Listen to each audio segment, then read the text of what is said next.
Hey, what's up guys? Gids here for another video, and today I'm going to show you my engineer build. So this is basically going to be all my engineer builds and some of the new tech that I'm trying to figure out for PvP, mostly Lava Valley. Okay, so hopefully this helps out a lot of engineer players over there. If you don't know what you're doing with your engineers right now, then this is a good place to start. So I'm going to show you all my skill builds, all my decks, and of course stats later on. So let's go. So of course, starting off with my stats. So actually my stats is now very average because of Javier, right? So you can see here my attack is just 4.6k. So this is a support deck, what you're seeing right now. So these are the stats for the support deck. So 46k attack, 22k earth attack, defense 54k, and 700k HP. So that's actually a lot of HP over here because it's a support deck, right? You don't want to be dying as a support. So accuracy, evasion, crit rate is still the same because of Milky Way, right? And I think that's mostly it. So that's deck number 1, and this is my deck number 2. Okay, there you go. So this one has around 3k increase of attack. So this is more of a DPS. Primary or secondary DPS? Usually it's just secondary DPS. I don't really play as a primary DPS in my bracket so far already. Okay, so HP difference, I think it's around 50k difference. Okay. So that's not much over there. And just to show you all the equipment that I have my Define Rifle here. So I have a lot of Earth Attack actually. I have a lot of Earth Attack because of this one. Plus, of course, the imprints. Got lucky with the imprints there. It mostly went to flat attack. And then this one's my fire equipment, plus 24. I have 120 imprint here, but I have a lot more equipment here, but I don't have enough upgrade stones and imprinting stones. And then here's my Milky Way rifle. That's Awaken 3. So with Awaken 3, you unlock the second tier, which is increasing your accuracy rate by 7%, which is really good. Okay, and then we have imprints here. Very lucky that it went to attack. Okay, Celestial Armor, max HP plus 10%. So that's actually just it. Crit plus accuracy gems. Okay, same crit accuracy gems. So this is my expert boots, berserker's gloves, saintly circlet, soul evasion. Wait, this one was imprinted, right? Yeah. So this one's imprint was pretty unlucky. I don't like it, but could be better. Absolute Zero is still Awaken 9. Okay, so could be better. And then we have Heaven's Judgment. That's at Awaken 3. Getting this to Awaken 7 would be great, but I haven't been doing my field bosses, so no complaints here. 3 seconds standstill. Very game-changing versus ranged opponents. And then Volcanic Heart over here. Very unlucky imprints here going to accuracy. 9 going to accuracy. If only everything went to attack, but oh well, RNG. That's RNG for you. So let's go ahead and start talking about the decks that I'm going to show you. So today I'm going to show you 4 decks. Okay, so we have 4 decks over here. Let's start off with deck number 1. Mostly deck number 1 is what I use all the time, almost all of the time. Because in my bracket, you already saw my CPM, just 2.2 MCP, right? So this is my build. So this is a really good all-around build. It has a CC, heal, and a team buff over here. And for the passives, I have Last Grace for survivability. Increase gives you a shield of 20% plus increased attack. HP Aura for increased HP, and Pure Therapy for increased healing and increased shielding. Okay, so that's really good.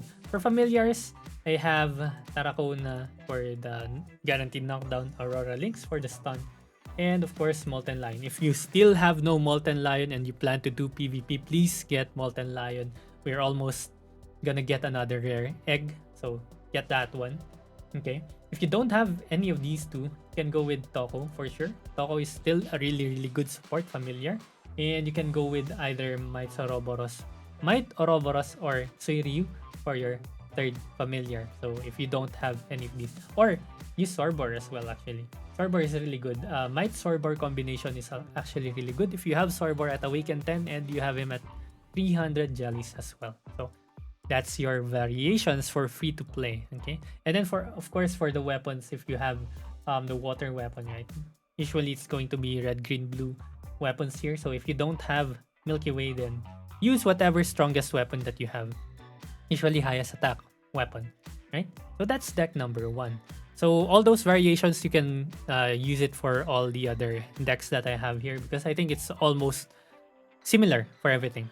Okay, so second deck here is a DPS deck. So you already saw earlier, this one has a higher attack stat than the first deck, which is a support deck.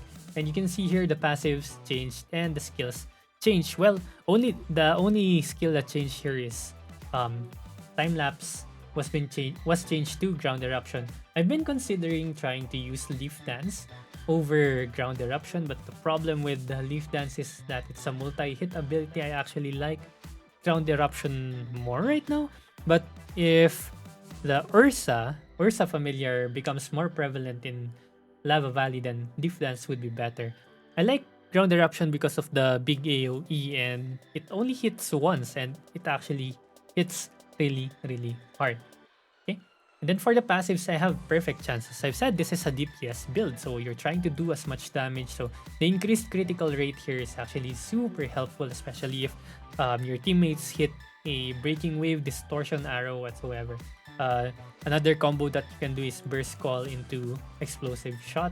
That could crit someone and that could actually kill someone. Okay. For the second passive, we have Last Grace. Last Grace for the shielding again and for the increased attack. And lastly, I have attack boost. I'm banking on my teammates to bring in attack aura. That's why I'm not bringing in attack aura for myself. Okay, so this is my two primary decks. This is the two primary decks that I'm using. So later on, I'll be showing you some gameplay of how I try to utilize both of these decks. So one for a support build and second one is for the DPS build. So you'll be seeing some Lava Valley replays on this one. Okay, so yeah, those are my two builds. And the third build is the most important deck for an engineer. So if you're an engineer and you don't have this deck, you should be creating one right now. So this is basically using Healing Branches, Resurrection, and Flash Heals for your deck. Okay, so this deck just has all heals. And of course, you need to have Pure Therapy as your passive and HP Aura as well. Okay, if you have that other thing, this one, Healing Cycle, right? If you have this, you can actually use this one, especially if it's high level. It's actually really good in place of Last Grace. But right now at level 2, I don't think it's worth it. I don't like it at level 2. So if I get it to at least level 5 maybe, what's the number I'm looking for? I think 10%, right? Yeah, 10%. So at least level 4. You get it to at least level 4 then. I think it's really good. Okay. So this deck is super important because there are some scenarios where Flash Heal has been used but you have to heal your teammates. So you can just change to this deck and try to use Resurrection or use Healing Branches for the team, especially in Lava Valley. But always be careful of Resurrection. Don't try to resurrect your dead teammates. Use this one to heal. This one actually heals and does not need to revive party members. Okay, you can just heal your teammates. Don't need to think about this revive clause over here. Don't think about that. Just think about the healing that it does because it actually provides a substantial amount of healing, especially at level 10. If you get it at level 10, that's 50% of lost HP. So if your teammate lost almost 100% or let's say 90% of their HP, they're getting back 45% of their HP plus 10,000 HP. So that's actually huge. Okay, so having this one is really good. So I think I have a gameplay later on that will show you how you can actually use this one. But what I actually do to try to maximize all these decks that you've set up for PvP, to maximize this one, you need to get used to switching decks while in battle. Okay, so while I'm actually in battle Lava Valley, I usually switch around with the decks that I have. So if I need damage, I'm switching to DPS. If I need to support my team, I'm switching to this one. And if I need to heal as a support, then I'm trying to use this one. Okay, so that's it basically. The other scenarios where I try to switch is when it's 1v1, right? So 1v1, you actually need to try to kill the opponent before they kill you.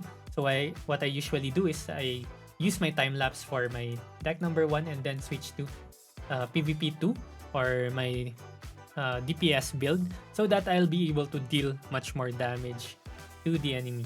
So, of course, there are also moments when I'm the only engineer in the team, but I can actually be a secondary DPS.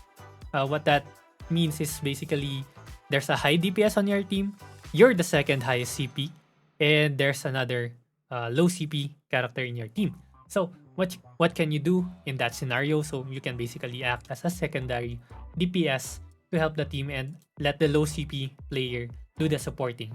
Okay, so in those moments, if especially if I'm the only engineer in the team, I use time lapse at the start of the match and then I switch to the DPS deck. So if you don't know, time lapse is actually lasting a long time. I think it's 30 seconds, right? So yeah, the buff for this lasts for 30 seconds, so you can just use it start of the round. 30 seconds is enough for one fight to happen, and within that fight, you'll be able to maximize the skills that you have. You can cast, I think, almost two times your spells, right? So it's very helpful, and of course, once you cast your time lapse, you can just switch over your DPS deck. So you can see here, if I cast my time lapse, I have the buff over here for 28 seconds, and if I switch, you still have the buff. Okay, so the buff will not go away. So it's super useful to take advantage of this. And of course, if you need healing, usually, right, your skill number 2 is almost always going to be on cooldown. But if your team needs additional healing, just switch to deck number 3. That's why I ask you guys, if you're an engineer, you need to have a deck like this ready, right? So that anytime you should be able to have one of these things off cooldown, right? And of course, while you're at it, while you're setting up this deck, remember to remove auto on resurrection. Okay? Remove auto on resurrection. Please. Please remove it. You don't want to be using this one on auto, especially in Lava Valley. Okay? You need to be manually casting this one. Never ever try to use this one on auto. Okay? Of course, if you have a Molten Lion as well, you need to have them in manual. Okay? So remember, do this now. Do this now while you're setting it up, okay? Do this now before any tragedy happens. Okay? So there you go. Okay. So I think that's mostly it for the build, right? I have a fourth tech over here. I'll show you this one.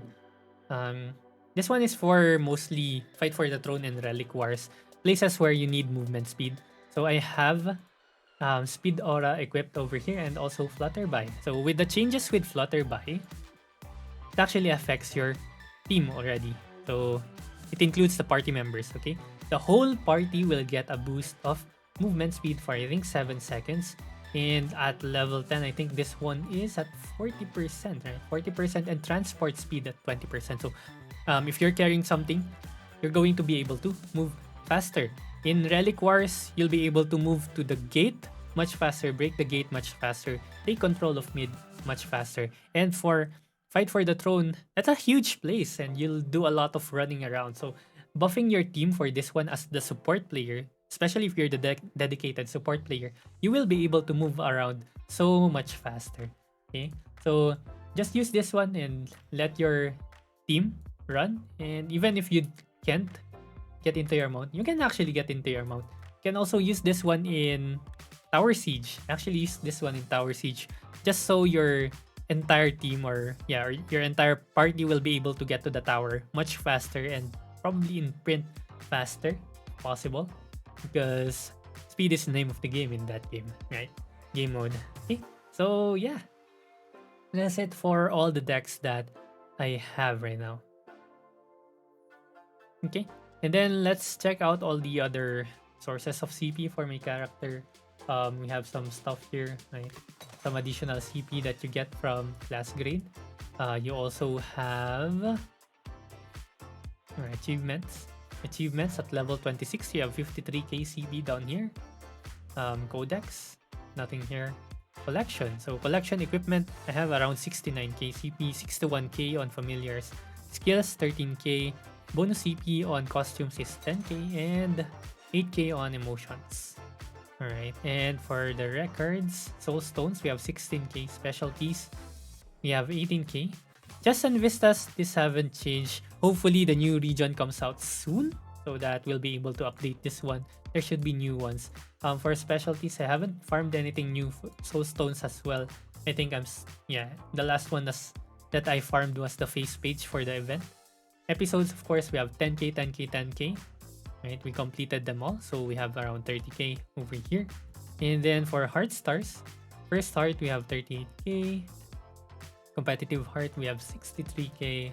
Growing heart, this one's at 40k. So you can see here I haven't maxed it out because I wasn't really grinding during the Dream Gates era. Right, and then another one here at 12k. Possessed heart. Okay. Eagle D's. Click Eagle D. So, oh well. We have level 240. That's around 35k CP. And then Tetro puzzles. I have almost everything at 4 stars. I'm too lazy to try to reorganize to get a higher star Tetro. So, meh. Meh. And then Space Time. Actually, this one is actually giving a lot of CP right now. So, I'm at level 66. We're in floor 2. So, if you need help on floor 2 to try to figure out how I got all these stuff, then I'll probably make a guide on that one. So, let me know in the comments if you need that. Okay. So, that's pretty much it for this guide. Hopefully, you get to incorporate some of the builds that I have in the game. And of course, I'll be showing you the fights here for Lava Valley.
Okay, so that's it for me. Thank you very much for watching. Hope this helped a lot.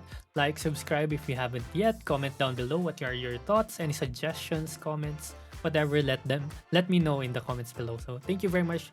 See you again next time. Bye bye.